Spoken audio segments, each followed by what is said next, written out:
get it twisted. My name is Maki Joy Amakani, also known as Maki. I know you'll be wondering why is she answering Maki?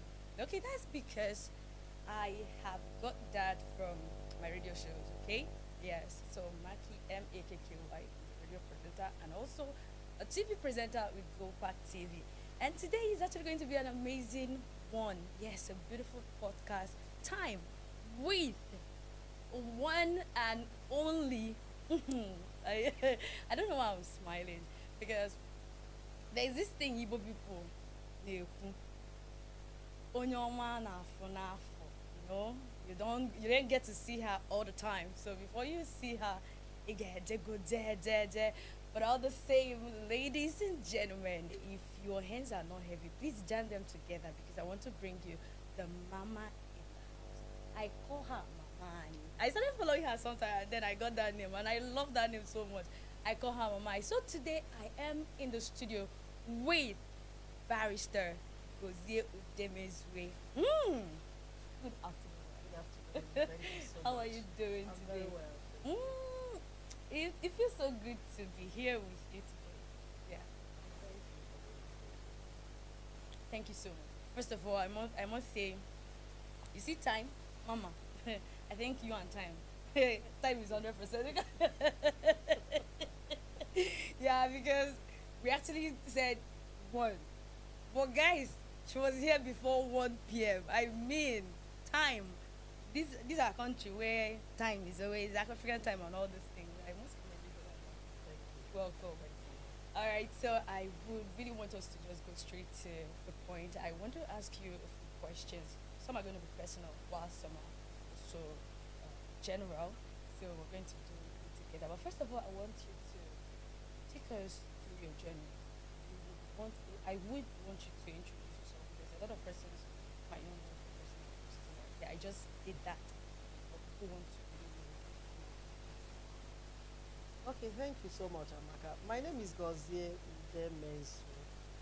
And I remember a few times in the past I signed letters and they will ask me, Gozie Udemezue, they will ask the dispatch rider, who is Gozie Udemezue, male or female, because I intentionally don't do titles. And the reason is because I want to build a brand out of my name, which is what I have done. I am a mother of they are not biological and they have the same rights and privileges as my children. I am a very passionate woman when it comes to what I believe in, what I want, a cause I am fighting for. If I'm focused on something, I get it done anyhow, either way, as long as it's legitimate. I am a lawyer by training and I advocate for the rights and welfare of the widow and their children because they are very, very key. And in the past 3 years, I have become a grief coach. I trained to coach those who are grieving because in this part of the world, we play down grief and we think that people should grieve as the next person. So basically, this is who I am. I love fashion. I love to dress up. I love clothes. I love shoes. I love everything beautiful. And I love to take pictures. If you know me well, you know. I can take pictures anywhere and just to keep the record. So this in summary, that's Oh, okay. Before I ask you my next question, you made mention of having 8 non-biological children, but they all have equal right. So I'm not saying that you have 9 because I'm going to be one of them. Feel free. Okay. Okay. So my first question is, I would want you to take us down your career journey, how it all started. You just said that you are a barrister by training. So can you please take us a little bit down to your career, the journey of how it all started, the passion behind it, and then that of coaching the widows? How did all this whole thing come about?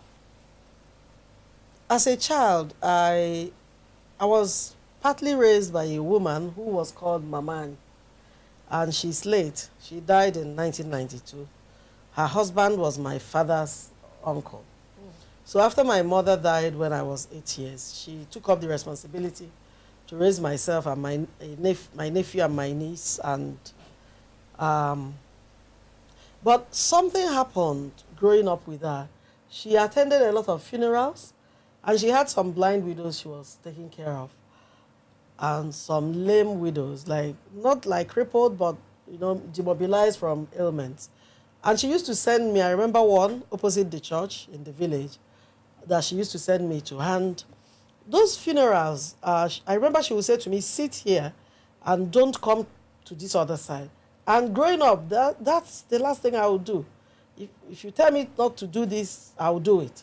So I will sneak to that other side, and then I will witness the shaving of the hair of widows. And I remember hearing some of the things they would say to those widows, like, oh, onye lecha, derogatory words they said to them. And I remember a couple of times that I asked her, what about this person? And she would say, oh, she's gone home to her family. She didn't have any child. So I grew up seeing widowhood as a very terrible thing, and as something, like abominable or something degrading. And I remember asking my eldest brother's friend what course I could read to be able to help the widows, because I felt they needed more help beyond the food and the Jenkins bread. And he said law, and he's a lawyer. So I had it in mind that I was going to study law. And my first shot at it ended up with English. I didn't take it up. The next shot, those days you take JAMB and you have to wait for the next year. I got political science. And I said, well, since I got political science, let me go and change when I get to my second year. And I think towards the end of my first year, I met my husband. And I remember the first time we met, and he asked me, what course are you studying? I said, political science. And I was already upset with him because he kept us waiting somewhere. And he said, oh, you shouldn't be a political scientist. You should be a lawyer. Look at your eyes. They are sparkling with fire. And, I wasn't even interested in those kind of talks. But he took it upon himself to move me out of political science when we got married, from political science to law. And he told me, he said, whatever it will cost him, he will do it. And so I got into law, and after my call to bar, I joined the law firm on this Zik Avenue, Okechukwu Oragobelo, to practice. And I was getting used to practice. I had moved motion in court. I was excited, going to court every day. I was at the tribunal, the reconciliation tribunal for the Biafran war and all of that. I was there with my principal. And then NYSC came up. And I found myself in a building at New Haven, Wako. I have never heard about them before. I didn't know what they were doing. But I remember that walking in there, I saw a poster of a widow crying from the right up. I was like, no. So for the first few months, I tried to change back to the law firm, but it didn't work. And you know what they say about God ordering our footsteps? That's my story. That's the summary of my story. So I ended up there for 5 years. And the pressure from my husband to leave the office, because at times it could be emotionally draining, but I enjoyed working with Professor Ezilo. When I left Wakol, I left to just rest and re-strategize, maybe take a master's degree or go to to work at the judiciary in Anambra. But I ended up back in the widow space. And that's what I've been doing. And what I see now from reading law, I think it was meant to be a platform for me to be able to do what I am currently doing. Because I've been in and out of practice. What you call practice is going to court, litigation. I've been in and out. I was out of it for 15 years. I came back. I left again. So something keeps taking me to. I have a law firm. I have, lawyers who are associates, and we handle cases. But I am not in that mainstream. I find myself getting into areas that impact directly on the poor. And I think that's my purpose. Yes, I have businesses that I make money from. The law firm, we have clients and all of that. But what I dream up and wake up about is the widows.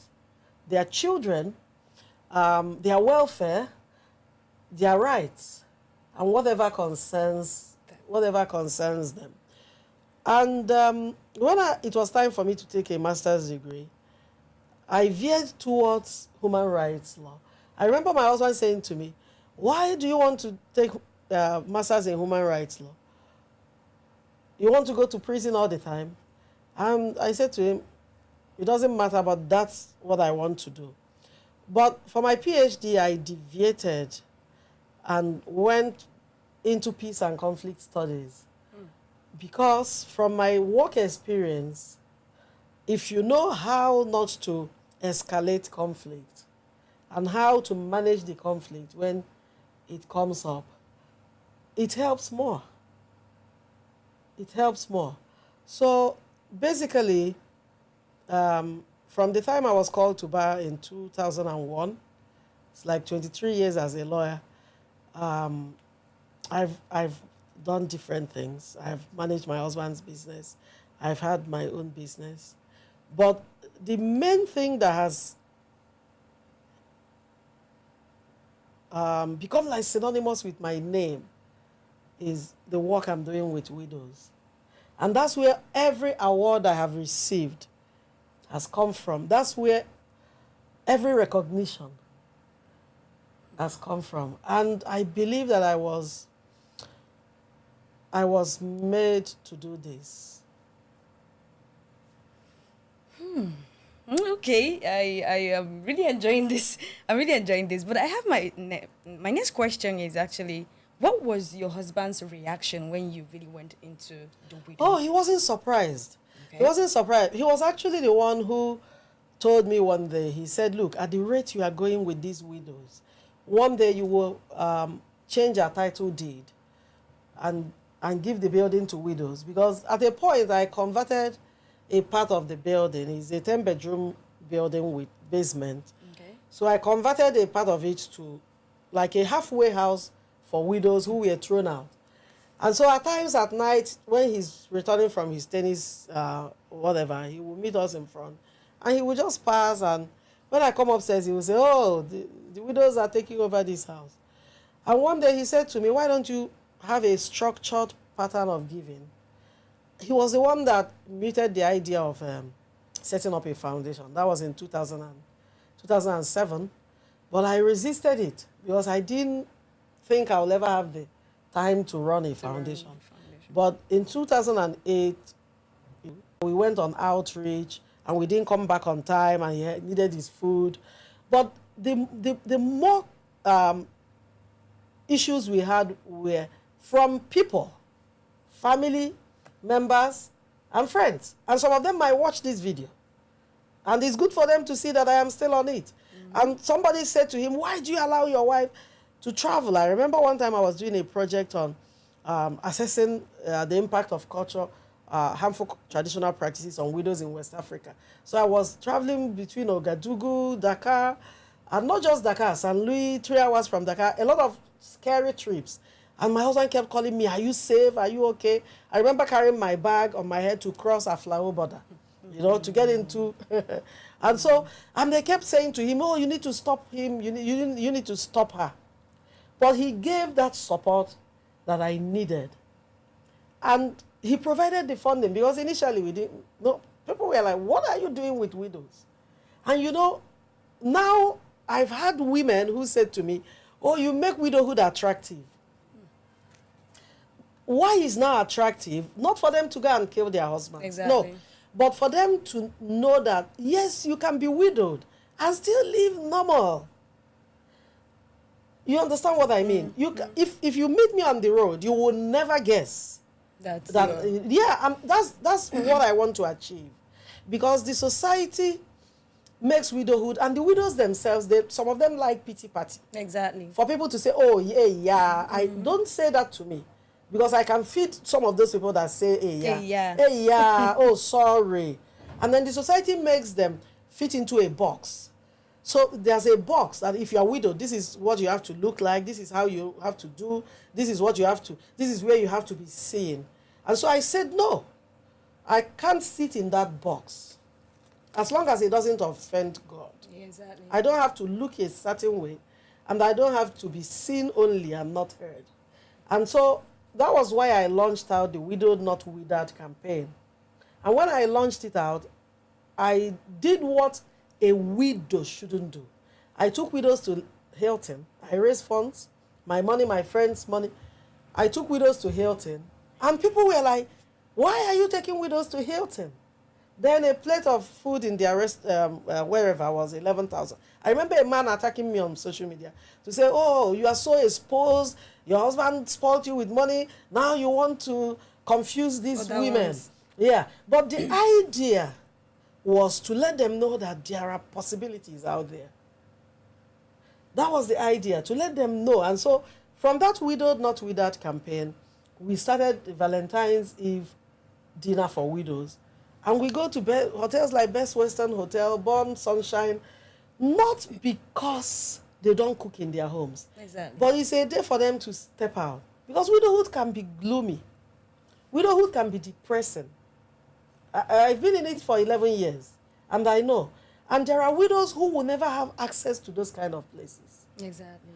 And so when I launched out into that, that was what led to the book, Widowhood Redefined. And the idea is to redefine widowhood. I mustn't do widowhood like all those old women in the compound did it. You know, not dressing well. I love my Ruby Woo lipstick, and my friends, they know I love it. So any of them that goes overseas and say, Goz, 2 days ago, one of them contacted me and said, oh, I'm in London. What do I get for you? I said, Ruby Woo. So if you're widowed, you're supposed to just look gloomy. Says who? So within my circle of widows, they know that if you are coming into my space, you can't look drabby. I keep powder in my office. I can send you away, go and look good. Because when you look good, your children are watching. Exactly. And they connect to your energy. If your energy is negative, it affects them. And it makes them feel second class. I remember the day my daughter came back and said, oh, somebody was laughing at her in school because her father is dead. I said, is the person American? She said, no. I said, you're American. I said, does the person live in this big house? She said, I don't know. I said, why should you be bothered? And some widows' children pass through that. They are still as second class and all of that stuff. So I have dedicated my entire life to that cause. And my children are aware that this is what, and they know. I had a meeting with them in Lagos. I said to them, even if I drop dead, that foundation must not be shut down. And there are trustees in it, and it has to run. That's my passion. Wow. I'm really getting a lot, and not just me actually, a whole lot of persons who are going to watch this video, and of course the ones watching it live are getting it, because a whole lot of widows are going through a lot. Okay, let's bring it down to what really happened in Enugu. It just happened around here in this Enugu, a widow who got into, I don't know if it was actually a fight, but then the brother-in-law, in the process of hitting the widow's only child, killed the boy.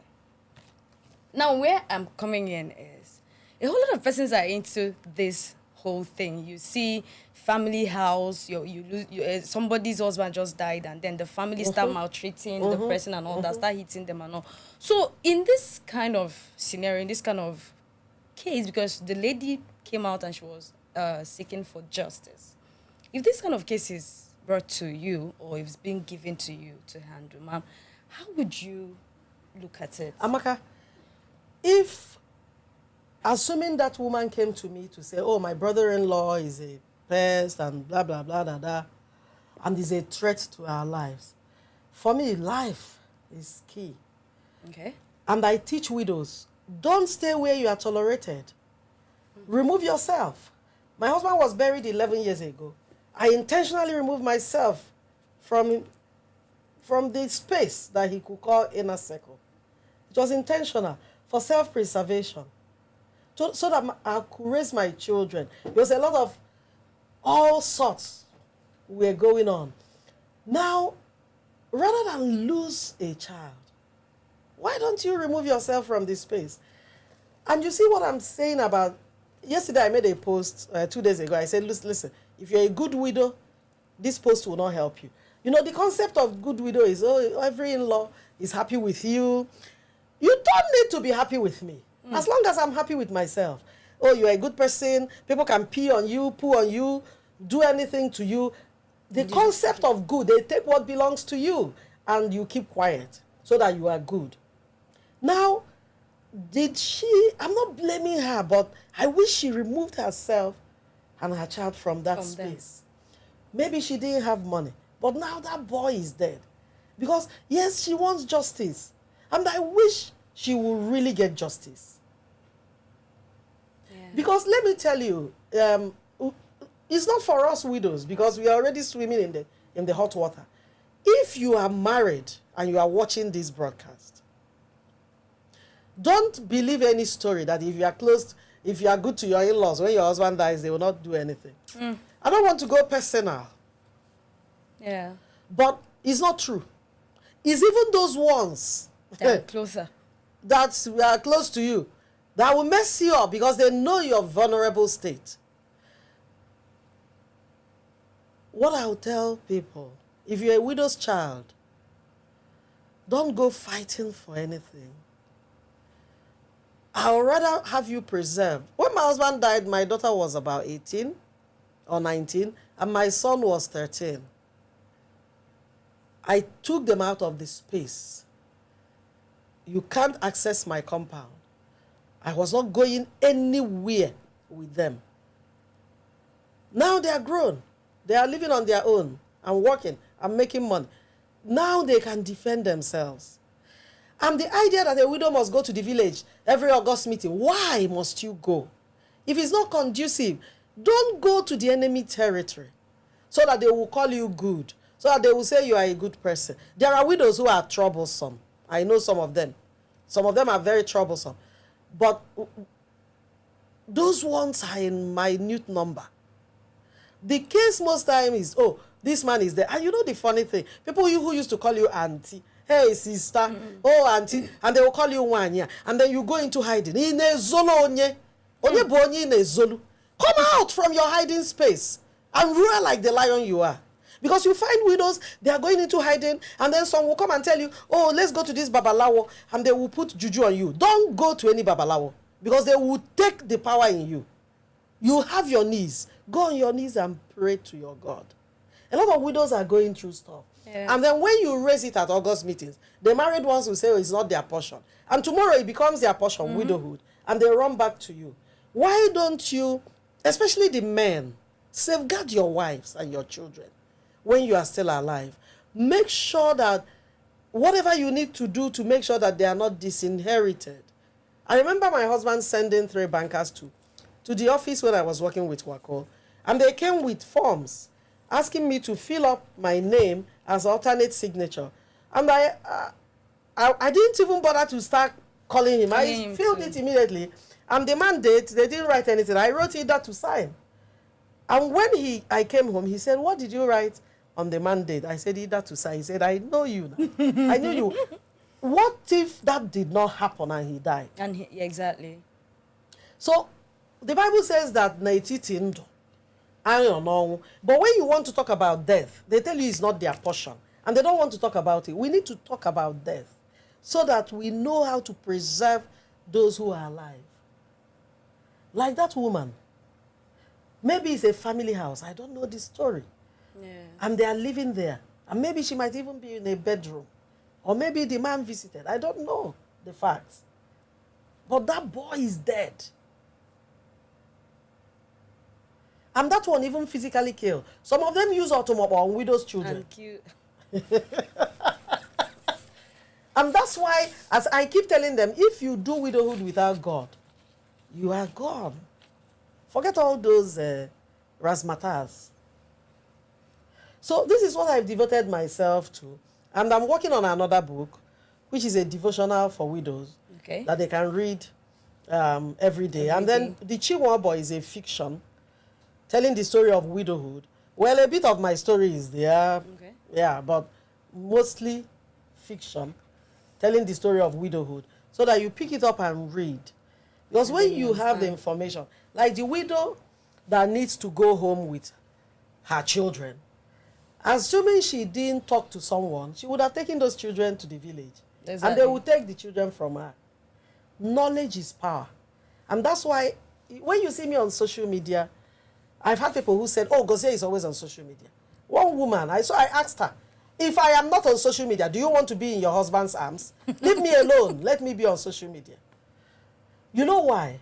Because I give out information not just on my own experience, but on the experiences of other women. Other women. So that you know that you do this, you don't do this, you don't do this, you don't do this, to preserve your life. Because if a woman dies after her husband dies, what about the children? The children. We have widows, with orphans we take care of. It's not a good place to be. At all. Wow.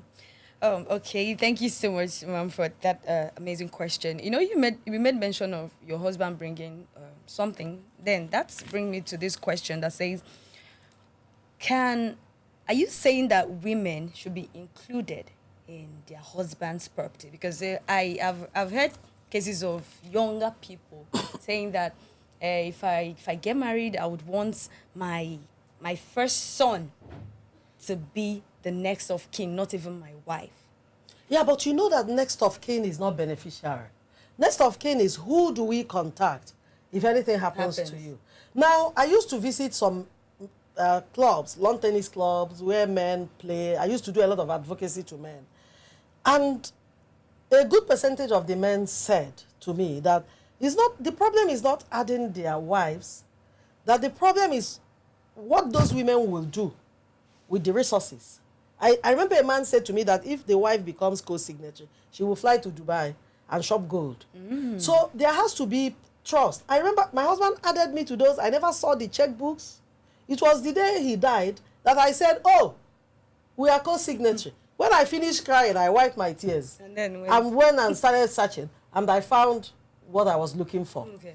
Now, it's good to have, I'm not just, because a lot of women are making money too. Exactly. It's good to have your spouse know what you are doing. It's good to have your spouse know where your money is.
There's a hotel there, I go and stay. In the morning, I'll come out to the balcony. I'll wave at anybody I want to wave at. I mean, you get to a point in life where you preserve yourself. That's right.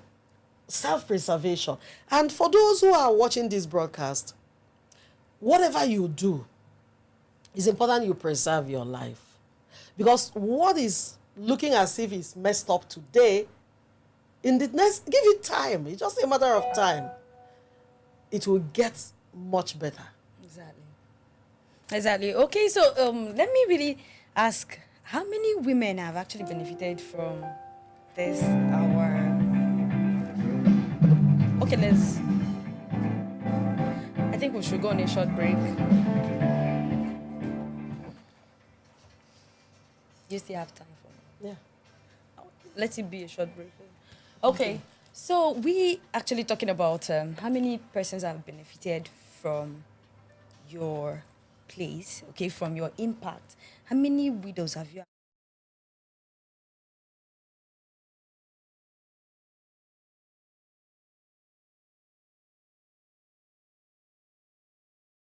mention one or two of their challenges. How have you been able to handle some of these challenges? Is it about telling them, okay, everything is going to be fine? Do you also support them financially? Let me take the second question first of all. Now, the challenges are different. It depends on who the widow is. It also depends on who her husband was. Assuming he was married to a man who didn't have a home, she might be having need for rent. She might be having housing issues. And so Healing Hearts works under 4 thematic themes. We work under health. And so when a widow has ailment and we can help, we have a head of medical mission who is a professor of pediatrics. And so he arranges and we pay. Okay. Now, for widows who are known diabetics, because we can't give you medication without from your doctor. Known diabetics, they have arthritis issues, they're hypertensive. We help them in refilling. We have a widow who has eye issues, and we've signed up for her to give her her eye drops every other month. Now, that takes care of their health, because let me tell you, one needs to be healthy and alive to take care of the children. And we notice that most times a widow struggles and struggles. When that widow gets to the point she will enjoy, one kind of sickness comes. And that's why we involve a lot of relaxation programs to take care of yourself. I remember last year we sent some widows to spa. A widow in Lagos went to spa, not 2 of them in Enugu here. Some of them don't go to spa. So, not because they don't want to, but they don't have the money. And when you talk about health, that body massage is all part of it. Now, when you talk about education, that's another thematic area. We pay school fees. I remember one time I was looking at our bill, almost 2 million. We pay school fees. We have families, we call it Adopt a Widow program, where maybe a family in the UK says, oh, give me a widow, I'll pay school fees. My budget is 300,000 a term.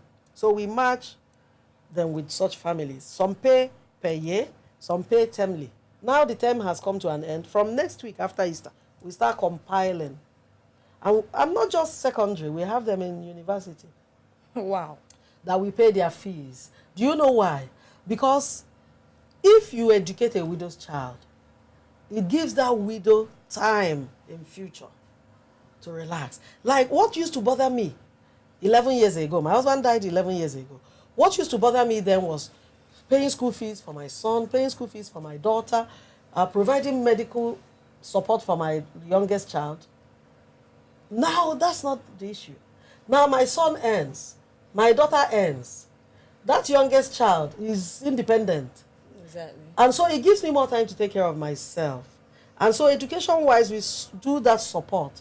There are school fees that are 2.5, like in the villages. There are places they don't even pay any money. But we support maybe school bags, shoes. At times we even send Indomie, money for eggs, exercise books. But it has to be centered on education. So that's another aspect. And then media and advocacy is very, very key for us.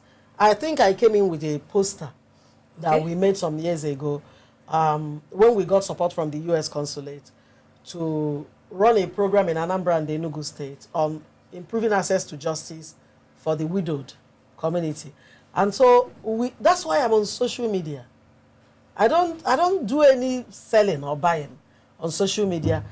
I made myself a focal point that a widow can come into my inbox at 2 a.m. I've been awake at 2 in the morning, 3 a.m. At times I'll get angry and say, you don't want me to sleep, or what is it? And then I'll call you back and we get talking. Okay. So, but we constantly talk about widows. We print educative materials. And for this year International Widows Day, we are going to run a 3-day program for the widowed. The widows are already registering, coming from different parts of Nigeria. Now, spiritual aspect. We provide counseling services. Let me tell you, the greatest weapon against a widow is fear. A lot of them, nobody is bothering them, but the fear And so you see a widow being afraid of that in-law who said, I'll deal with you. I'll deal with you. Or a co-tenant. Because you see this town, a lot of people in this town, from the reports we get, maltreat widows in their compound. Yes. And they tell them, oh, you killed your husband. One widow cried to me and said, this co-tenant said she killed her husband. I said, before, uncle, did you not kill your husband? Come and register. I am the chairman of the association. Because when they know that it triggers you, nobody can tell me that. Because I will use it against you. I'll run campaign against you. But for a widow who is not knowledgeable, the fact that you said she killed her husband, she will cry for 1 week. And then she will have eye problem. Why do you want to cry? Every widow, that's the accusation. Or they will call you Ashawo. Yes. Don't start explaining. Because you explain for how long? And so the spiritual angle of, oh, this person is after my life. You see some widows so afraid. And so what I've done at organizational level with my team is to have men of God who come in or who we send widows to. Or during our outreaches, they come and we pray. If you attend our outreach, you go pray tired with evidence. Now, on my own part, because I deviated in 2018 to run some things for widows that are not under Healing Hearts. Because Healing Hearts is an organization. On its own. I needed to also do my own thing. What I started doing was to raise platforms. So what I'm doing now is to raise Blessed Widows prayer platform. So we have Blessed Widows in Lagos.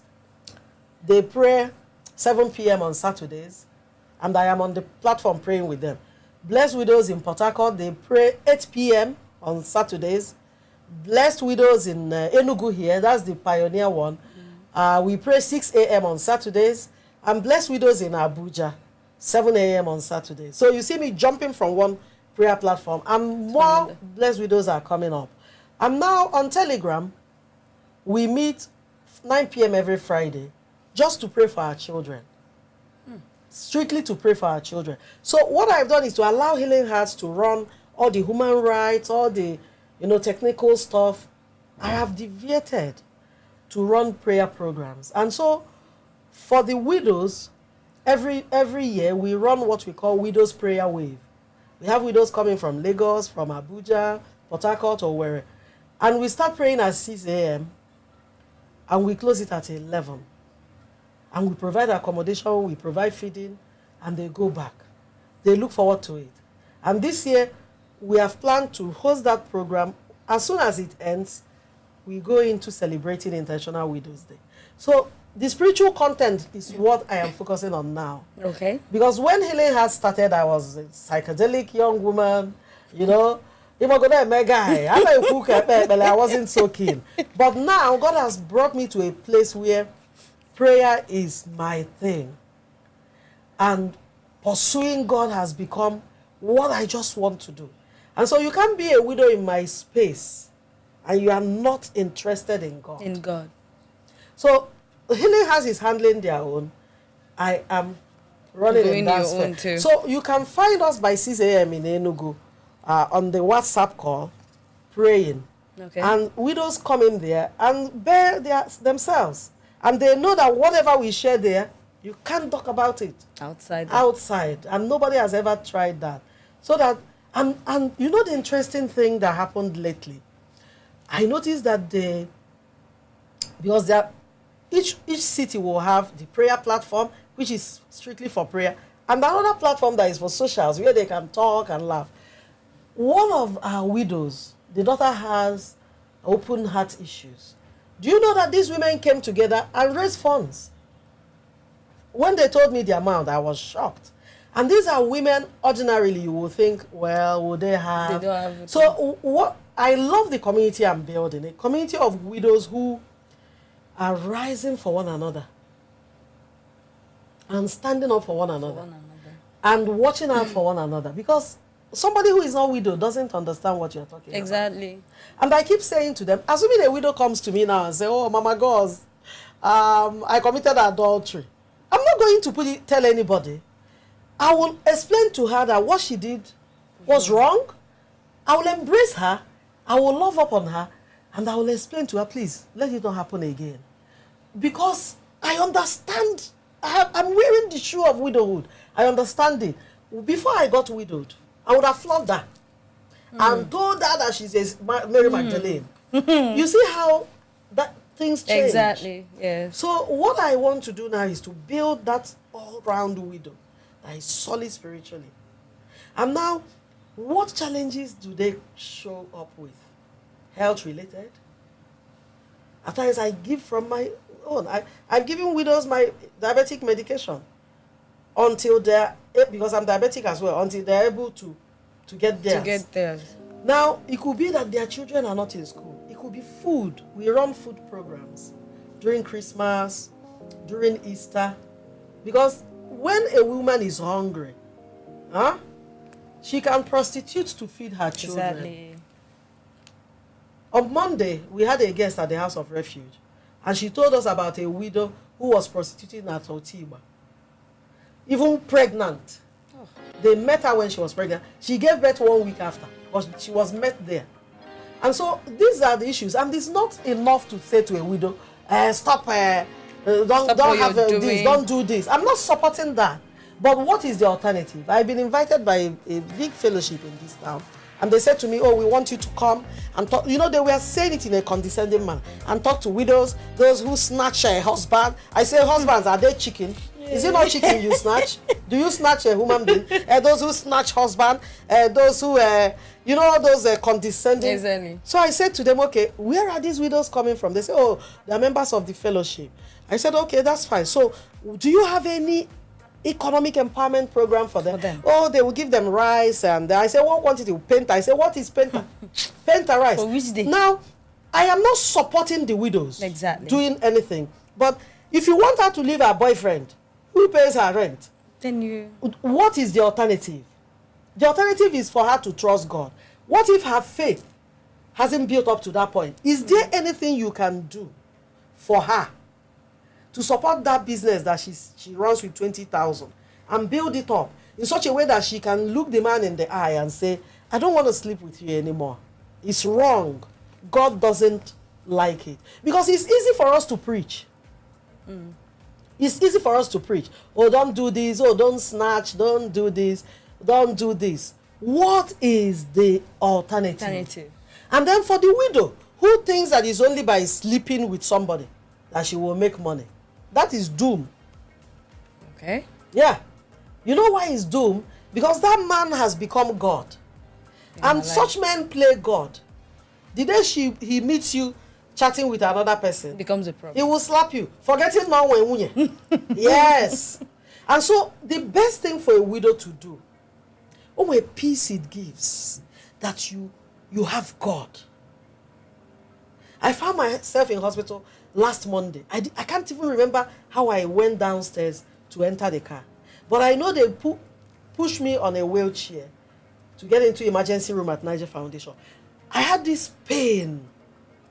At a point, a voice said to me, if your husband was around, he would have been here. And the devil wanted me to go that route of judging God unfaithful. So I started saying, thank you, Jesus. Thank you, Jesus. I veered off from that. Yeah, I said, God, thank you that I can afford Niger Foundation. Because it's not everybody that can go there. I said, God, thank you that I have solid people who came out, left their homes at 10 p.m. to come and drive me to the hospital. You understand? Now, some of the widows present lack, financial need. Now, if you go to my office, you will find a file that has list of each blessed widows and what they do. Okay. Now, last month, we got a call from Houston asking us for 4 widows who can receive between $500,000 and $1 million to support their business. From that list, we've selected 3. I remember this one that I'm still owing them 1%. Now, when you build up such a widow, you match her with another widow who might be needing 5,000, 10,000, and they're able to grow. Now, we also have widows who need 50,000. At the end of April, we are receiving 50,000 for 20 widows from Australia. Oh, wow. And now we have the list of the 20 widows. Do you know that the kind of widows? You can see that widowhood is in grades. If you give me 50,000, you say Richard. Well, change it for but there's a widow you will give it to.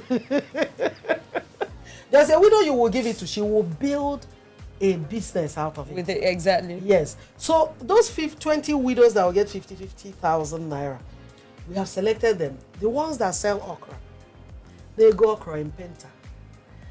And that money can make them add obono. Because you buy okra, you want obono. You want to obey. Now, last month, a woman in Sweden gave 6 widows to 200.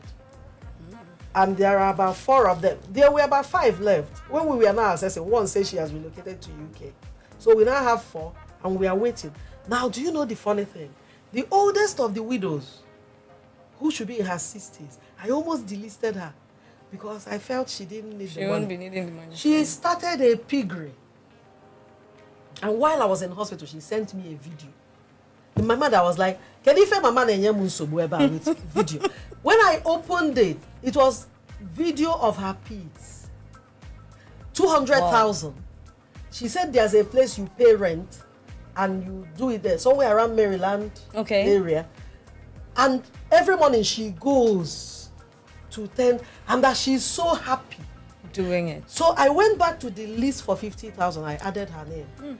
Because it means that if she could start something with 200. So what I want to do is each time we receive support till December, her name will be there. Do you see the process of building? So if you are a widow that trades with 20,000, we won't approve 500,000 for you because they will trash it. It's happened to us before. We assessed a widow, gave her access to suppliers in Soka area, Obono, Obey, and gave her buyers here. And everything was signed, 150,000. This was 2018. When I left for the US, she turned around and went to Kogi and bought Angara. On her way back, the vehicle spoiled, broke down. And by morning, Angara ni nacha. And we lost the money. I told them to use police and go and get her. And she fled.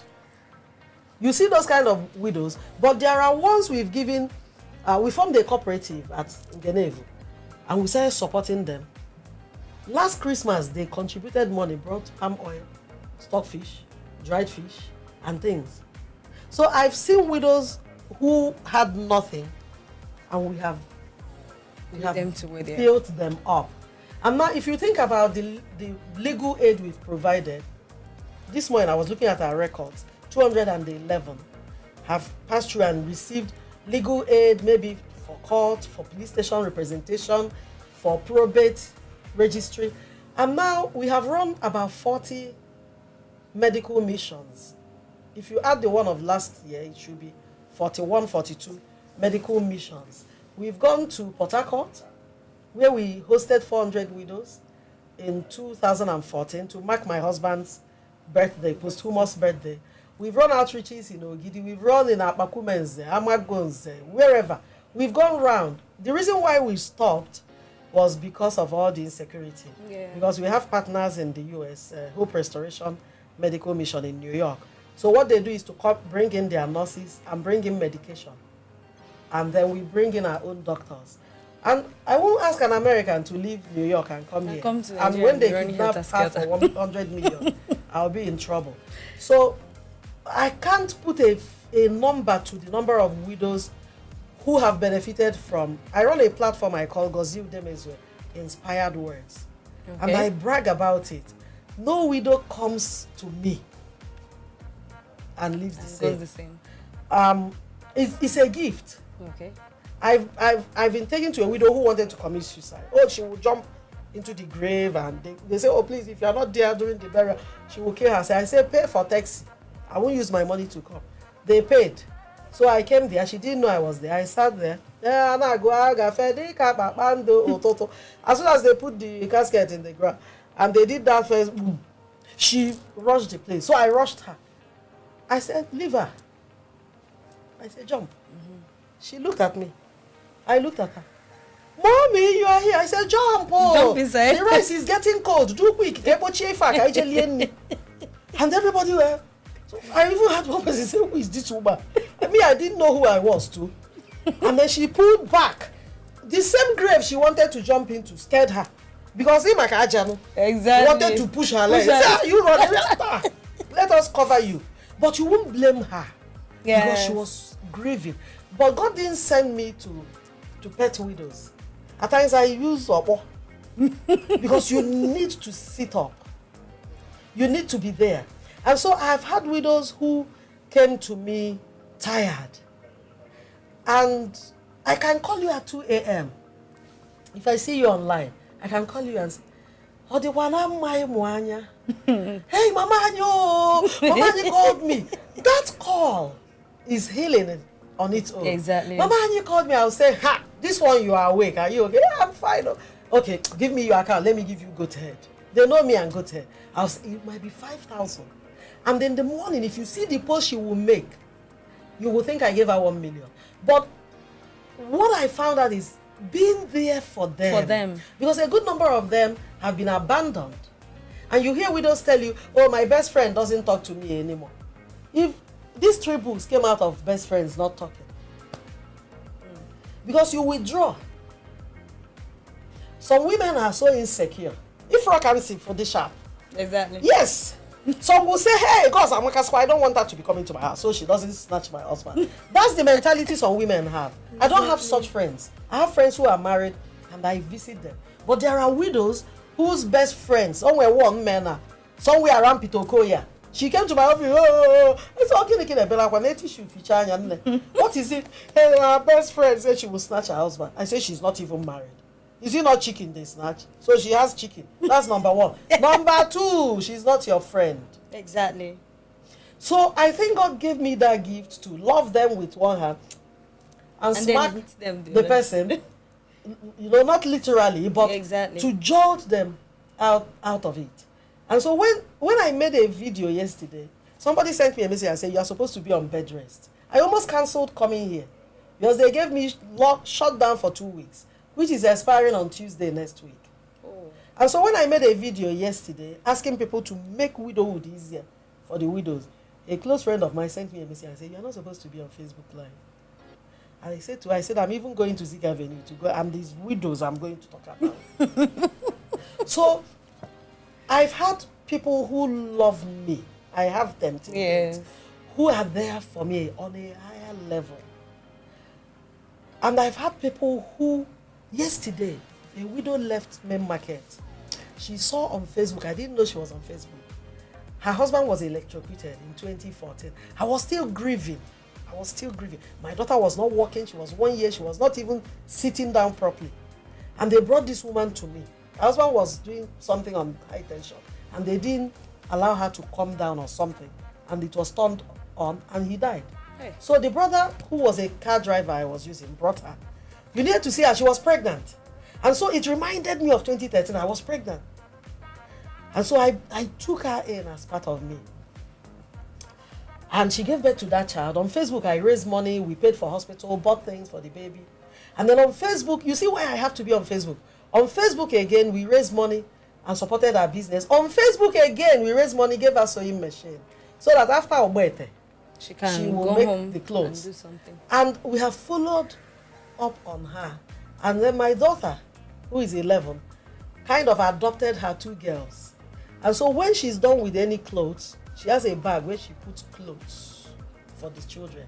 Yesterday, they came. Do you know why she came? She saw on Facebook that I wasn't well. When I make such posts, it's for these women to know that. So that when they send me messages I don't respond, they might be in bad situation. Exactly. They might want to talk to me at 3 a.m. And so she came from Oboete to Independence Layout.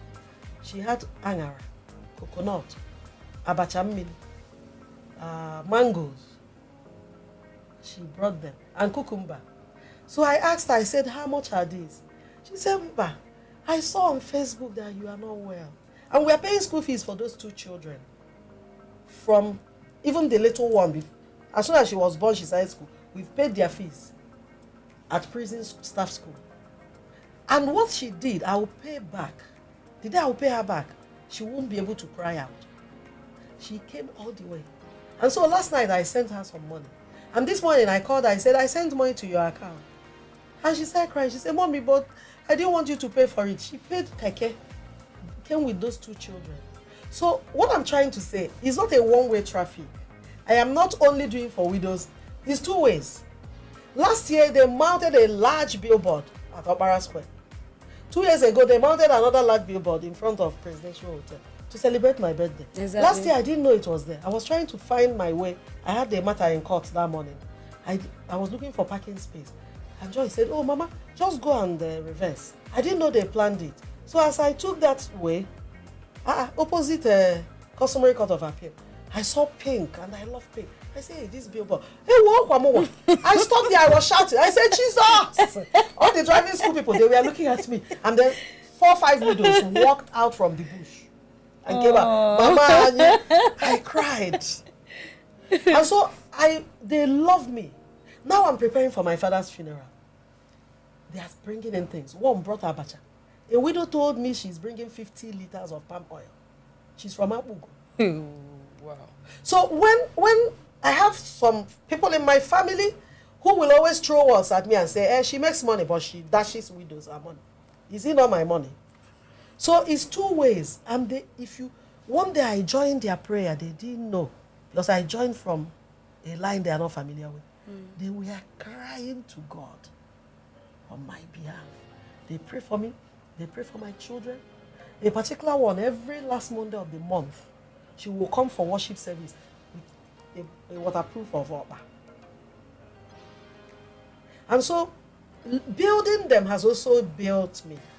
And there's a space I can go to and say, hey, and we can talk and laugh and cry. And so I think this is my life. This is what I am meant to do. And I have the support of my family. Okay. My oldest child, Chisom, I found out that she has started supporting widows' children. She used to send to me to support them, but now she's able to do it, and she's involved. She wants to know what we are doing. My son told me one time that she was paying for food for a widow's child on campus. I said, she said, but that's what you taught us. Exactly. So it's not something that will end with me. It's something that will. And that's why I included them in the board of trustees. And the youngest one, when she's of age, she will also get in there. And majority of the support we've gotten came from individuals, especially on Facebook. Individuals. Like tomorrow morning, I'm going to make a post to ask for feeding support for widows for Easter. Okay. People will raise support to give to them. Okay, all right. Thank you so much. Well, I think I really don't feel like stopping this section because I'm loving every part of it. But my last question is actually going to be your advice, which is going to come in just few seconds. Your advice to other widows, because a lot of persons have actually not adopted what you're doing. A lot of persons still see it as, in fact, not just widows actually, but some women who are in abusive marriages, relationships. A lot of persons are in very painful marriages that they don't even know who to run to and what to do. So I want you to give out advice to them. And of course, Easter is just around the corner. So this is actually the season, the season of celebration, and we are celebrating Easter. In this economy, a whole lot of things are down, a whole lot of things are going south, a whole lot of things are going north. How are you doing? How are you doing? Yes, I need to ask you how you're doing, because you're not just for you alone, but for other people. How are you doing in terms of still reaching out to them? I also know that there is this thing you do before Easter or after Easter, trying to reach out to widows and people. With the economy and a whole lot of things going around, how have you been doing it? Well, it's been tough. I think this is one Easter in years that we are not calling widows to come in for food packs. But I am most grateful to individuals and people who have, supported us over the years. And then the level of trust that my people on Facebook that they have in me. It's humbling. Um, it's more difficult now supporting widows. It's a Yeah. lot more difficult. Actually, it was on our way to this place that I said to myself, we haven't even shopped for this weekend. But all I've been thinking is, how do we make sure that even if it's 10, 20,000 per widow, for them to be able to shop? And that's the place of God in all of this. Somehow, I am so sure that something will happen over the weekend so that they can feed. Now, my advice to women in bad marriages, especially with domestic violence, where somebody beats you up, you better leave. Because they will tell you now that God hates divorce. The same God hates murder. Yeah, God hates divorce and God hates murder. If it involves hitting you, words of mouth, well, you can adapt to words of mouth. But you see this hitting and beating and smashing head on the wall, please leave. And families should stop telling their daughters to stay in abusive in marriages of domestic violence. Because if they die, you lose a child, you lose a sister. And if you are in a marriage where you are being battered and battered, there's no marriage in heaven. You want to answer Mrs. You can still answer the Mrs. and leave and stay aside and take care of yourself. And finally, to the widow, whatever you will do to somebody and it will hurt the person, please don't do it. Some widow, I have a case now that is right before me that has been lingering since 2011 of a widow who wants to pass through me to hurt the stepchildren, and I said no.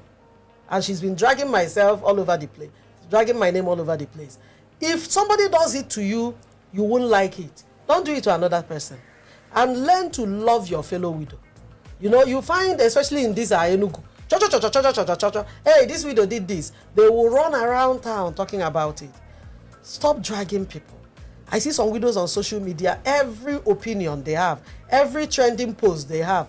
If they are dragging somebody there, one day you will drag your destiny helper and the help will disappear. Exactly. And finally, find a place in God.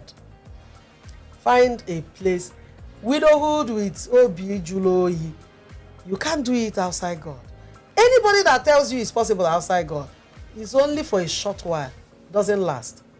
Gopadtv, thank you so much. Thank you for having me. If you leave me here, I will talk till 9 p.m.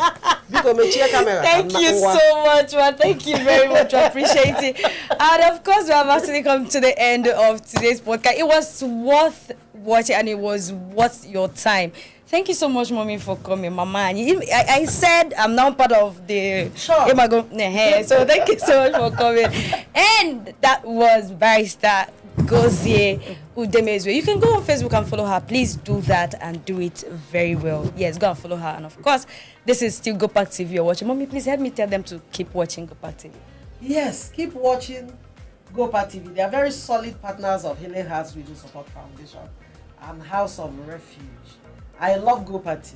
Mwah. Gopadtv, thank you so much, Mommy, and God bless you. Okay, we just had a very beautiful time, and of course, thank you so much to Mommy for being a part of us. My name remains Maki, M-A-K-K-Y, and of course, you can subscribe to all our social media platforms. If you go on YouTube, you subscribe, you go on Facebook, and of course, you can also go on Instagram. If you have our number, we can just...